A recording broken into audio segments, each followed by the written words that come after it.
Shokugeki no Soma, aka Food Wars, how you have fall from grace. At some point, it was one of my favorite weekly manga reads.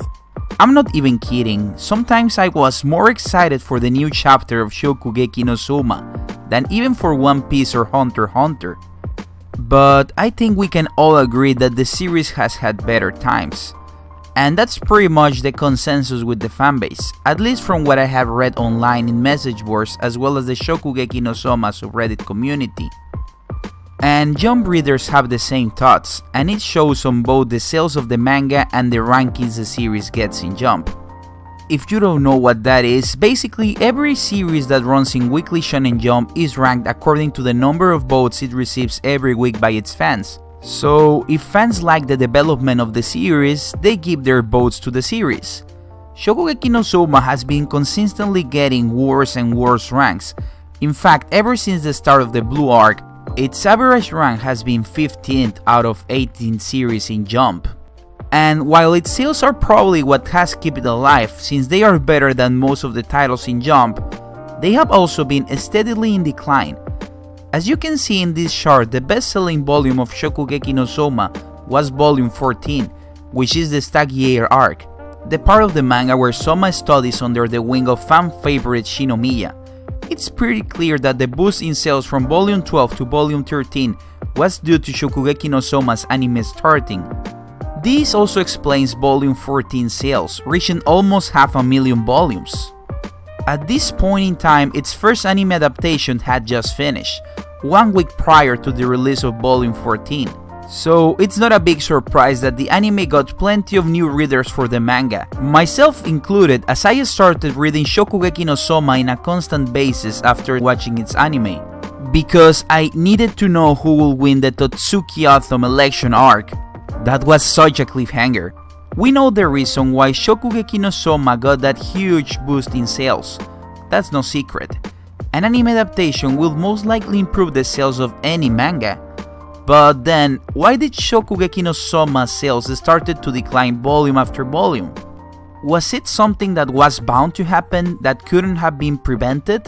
No, not at all. In fact, if you analyze the sales of other series like Haikyuu, Kuroko no Basket, or My Hero Academia, these manga sales continue to get better and better, even when their anime adaptation's first season had finished.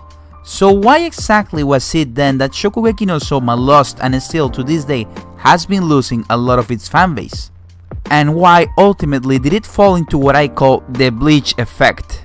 Let's find out what were the main factors behind the fall of Shokugeki no Soma.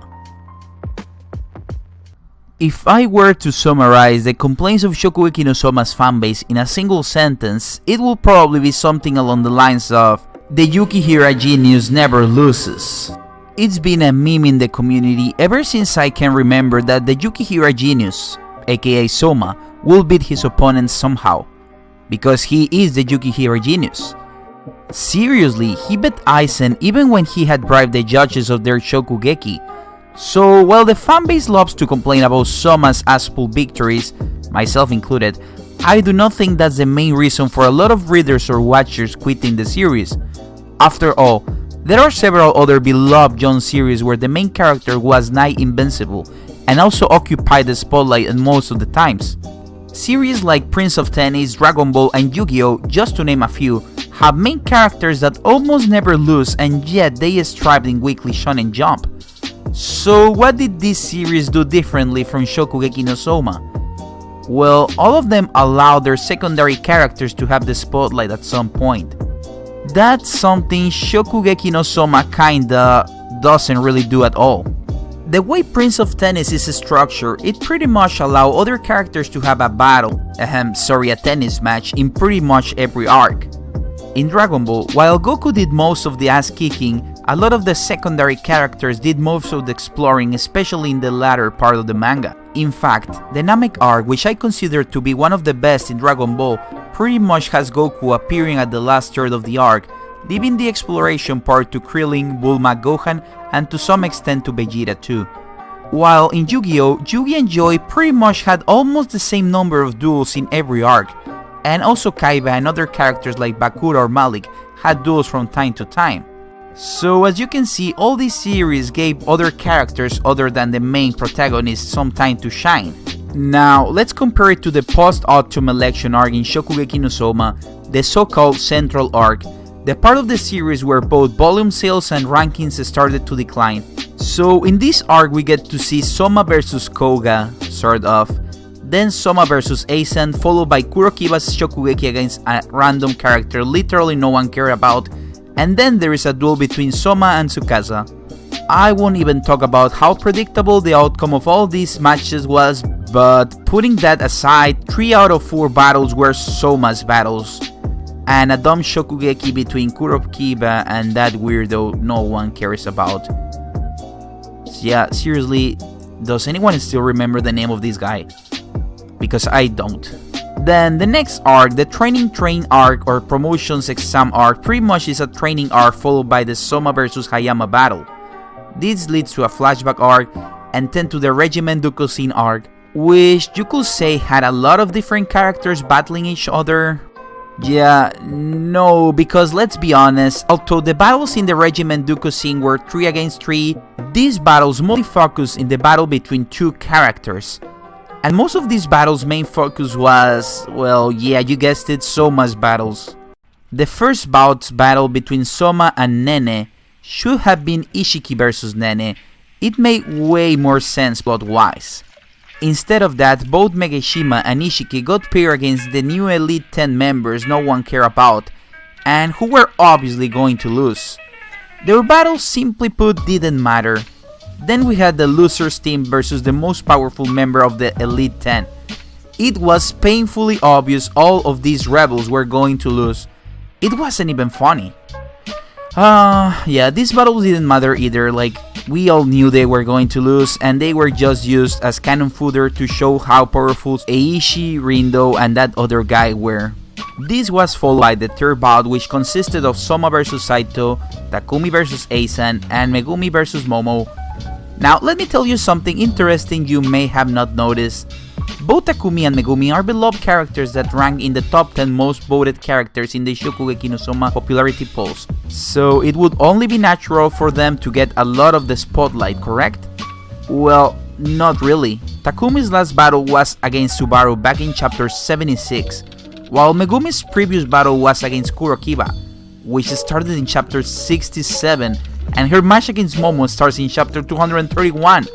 That's 164 chapters apart. Both of these beloved characters hadn't had any shown matches for more than 150 chapters. And to add insult to injury, Megumi lost yet again. Though, being honest, it wouldn't have really made much sense for her to win that match. But yeah, it sucks to be a Megumi fan. I am not a Megumi fan personally, but I mean, wow, if you are, I kinda feel sorry for you. Like, she's a punching bag, almost. It's like the Yamcha of the Shokugeki no Soma world. But yeah, let's continue. So yeah, that's why I think readers started losing interest in the series. They started seeing how Soma was basically unbeatable, which was okay. It's not like Soma is the first shonen protagonist with plot armor. As I said, that's pretty common in most shonen series. But the hate for the series was not specifically geared towards Soma's invincibility, but about how most other characters were just punching bags for either Soma to beat or for the bad guy in turn to beat, so that the bad guy of the arc looked stronger, and then Soma would look cooler when he finally beat the bad guy. It has happened time and time and time again. Just remembering how Tsukasa beat Ishiki or how Subaru beat Takumi, it makes me cringe. At that point, I understood that basically every character in this manga but Soma or Erina was going to be fodder at some point. And then the authors of Shokugeki no Soma did the unthinkable, because in the next arc, they broke what I like to call the gold character rule. A rule that is a staple to a lot of shonen manga. Let me give you a few examples of what I like to call a gold character. A gold character represents the goal for the protagonist of our series. They usually possess the characteristics the hero of the story aspires to get. In the hero journey most shonen stories present, our heroes will often be compared to those characters by other characters through their journey, Examples of gold characters are Shanks in One Piece, Ryoma's dad in Prince of Tennis, and Ging in Hunter x Hunter. As you can see, these are role models for our protagonists, and they are usually present in the narrative since the very first chapters, because they kind of are the main goal our character strives to beat, thus why I call it the goal characters. So, as I previously said, Yuto Tsukuda, the writer of Shokugeki no Soma, has been using all sorts of different characters, even fan-favorite characters as fodder. And then the bad guy, in turn, looks stronger, and then Soma beats that bad guy. It's a process that is repeated through the manga. Let me give you an example. The fanbase was pissed at Takumi losing to Subaru, but that was kinda understandable. We know that Takumi is a young chef, and in the context of the story was very weak at that point of the story, and it still is. So sure, we were pissed at his defeat, but it was still understandable, and we knew that Takumi will get a second chance to shine, and basically will get character development from his defeat.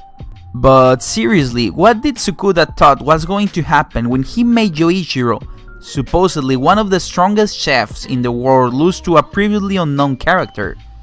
A character that just appeared out of nowhere.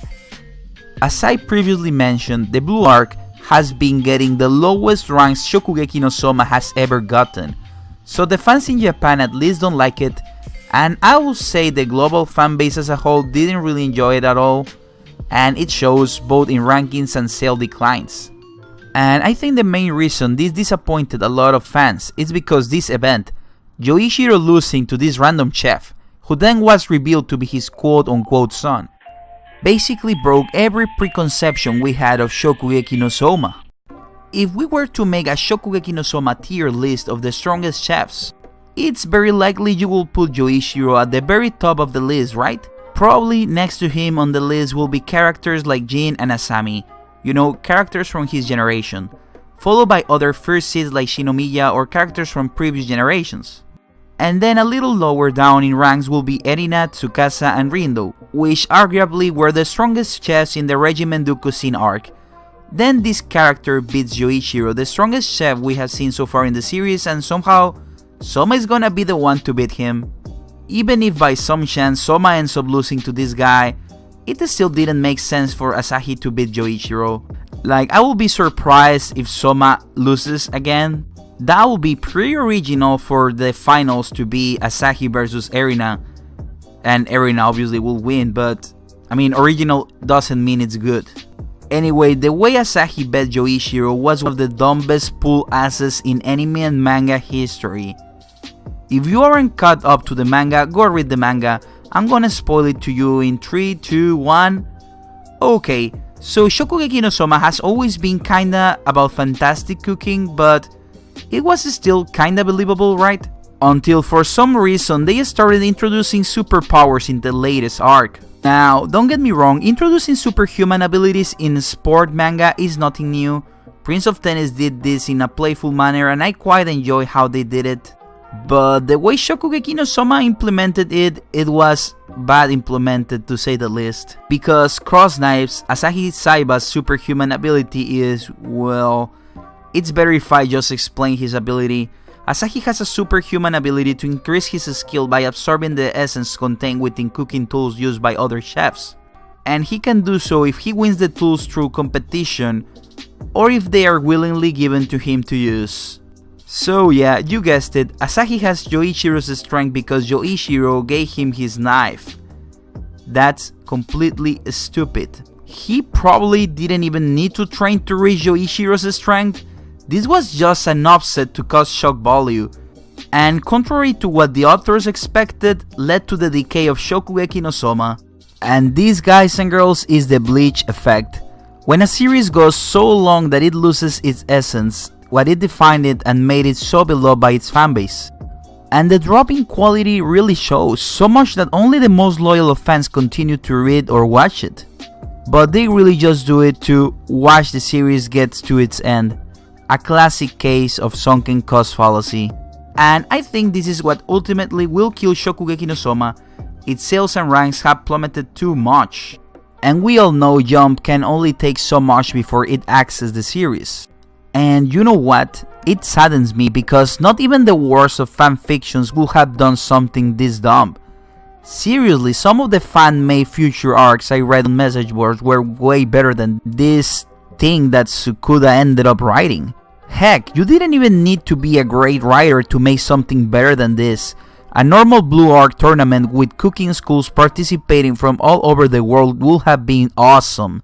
That's a very cliche, very predictable thing to do. Like everyone was expecting something like this to happen, as the Blue Tournament had been heavily hinted before. But I can tell you what we weren't expecting. A random chef with superhuman abilities appearing out of nowhere and beating the strongest chef in the entire series. And the worst part is this, the one that truly saddens me to no end, is this page that appeared in Shokugeki no Soma's latest chapter, chapter 305. Soma considers this battle a battle to surpass his dad? There is just something that feels cheap about it. Like, I'm not the writer of the series, I am not Tsukuda, but that kinda doesn't feel like something Soma will say. Seriously? Why? Just why? But, you know, if this is gonna be the end of Shokugeki no Soma, so be it. But I will not remember it for its pitiful last arc, but for the great thrilling moments that made it one of my most beloved weekly reads ever. So, it feels to me Shokugeki no Soma is about to end. I don't think it's gonna get a next arc, so I would love to read your comments about your favorite moments in the series. Also, if you enjoyed this video, please give it a like, subscribe and all that. I plan to make more videos like this about different anime, and also do anime reactions. That being said, thanks a lot for watching and see you soon.